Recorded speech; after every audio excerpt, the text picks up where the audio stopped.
நாமத்தில் மகிமை உண்டாகட்டும்.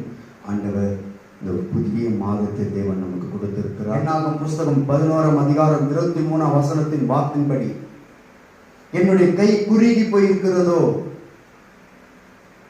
என் வார்த்தையின்படி நடக்குமா நடவாதா என்று நீ காண்பாய்.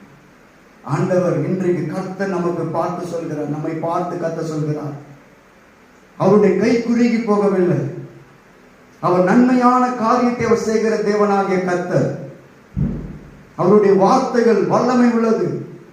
இன்றைக்கு நம்முடைய வாழ்க்கையில் எந்தெந்த காரியங்கள் எல்லாம் தடைப்பட்டிருக்கிறதோ, ஆண்டவர் இந்த புதிய மாதத்துல ஆண்டவருடைய வார்த்தை நமக்கு சொல்லுது, கர்த்தருடைய கரம் அற்புதங்கள் செய்ய போகுது.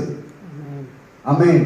தேவ மனிதனாகிய மோசே கிட்ட சொல்லும் போது கர்த்தர் சொல்கிறார், நீ சொல்லு, 1 நாள்ல 2 நாள்ல 5 நாள்ல 10 நாள்ல 20 நாள்ல 1 மாதம் முழுதுமாய் நான் அவர்களுக்கு அதிசயங்கள் செய்வேன், காடையை கொடுப்பேன்.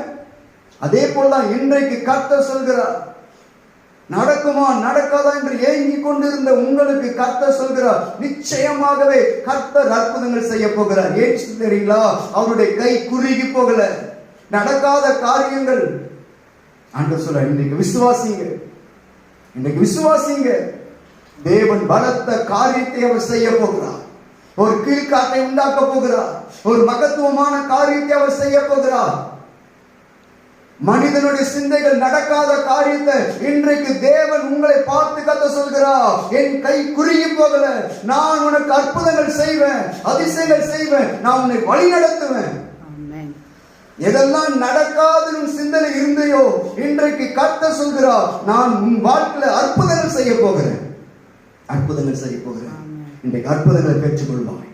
தேவ நாமமாத்து மகிமைப்படட்டும். ஆமென்.